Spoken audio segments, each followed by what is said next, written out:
নতুন বইয়ের গন্ধ, বইপ্রেমীদের ভিড় মানেই শুরু হয়ে গেছে কলকাতা আন্তর্জাতিক বইমেলা। মুখ্যমন্ত্রীর হাত ধরে হলো শুভ সূচনা, বাজালেন ঘণ্টা।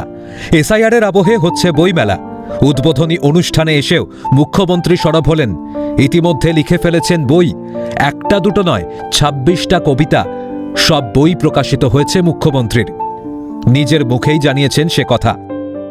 এসআইআর প্রেক্ষাপটে মমতা বন্দ্যোপাধ্যায় তিনি কার্যত তোপ দেখেছেন। আমরা দেখতে পেয়েছি ঠিক যেই দিন থেকে এই রাজ্যে এসআইআর প্রক্রিয়া শুরু হয়েছে, ঠিক সেই দিনকেই একেবারে রাজপথে রেড রোড থেকে একেবারে জোড়াসাঁকো ঠাকুরবাড়ি পর্যন্ত একেবারে মিছিল করেছেন, বিক্ষোভ মিছিল করেছিলেন মুখ্যমন্ত্রী মমতা বন্দ্যোপাধ্যায়।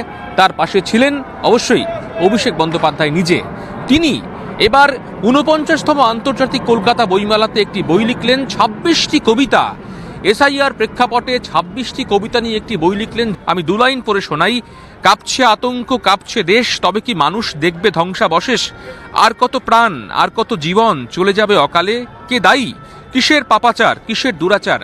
প্রশ্ন তুলেছেন মমতা বন্দ্যোপাধ্যায়। মেলা উদ্বোধনে এসে মুখ্যমন্ত্রী বলেন, এসআইআরের নামে হেনস্থা চলছে।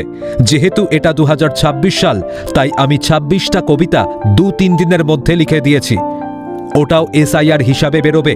কাজেই এবার আমার মোট প্রকাশিত বইয়ের সংখ্যাটা ১৬২ হবে।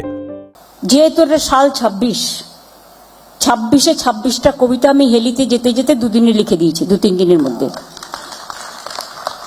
ওটাও স্যার হিসেবে বেরোবে।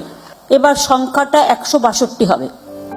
উৎসবের আঙিনাতেও ছড়িয়েছে রাজনীতির উত্তাপ। কলকাতা বইমেলার উদ্বোধনী মঞ্চকে হাতিয়ার করে এসআইআর প্রক্রিয়ার বিরুদ্ধে তীব্র আক্রমণ জানিয়েছেন মুখ্যমন্ত্রী।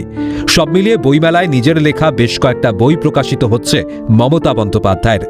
বইপ্রেমীরাও সুযোগ পাবেন মুখ্যমন্ত্রীর লেখা বই পড়ার। ২৬ যেটা তৃণমূল কংগ্রেসের সকল কর্মীদের, আপামর কর্মীদের কিন্তু এই বইটা পড়ার জন্য ইতিমধ্যেই আবেদন করেছেন, যেমন দলের তরফ থেকে। একই রকমভাবে ২৬শে বিধানসভা নির্বাচনে প্রচারের ক্ষেত্রে এই বইটি একেবারে বাইবেলের মতো কাজ করবে বলে মনে করছে রাজনৈতিক মহলের একাংশ। জাকির সঙ্গে রাজা সাহা, ক্যালকাটা নিউজ, সল্টলেক।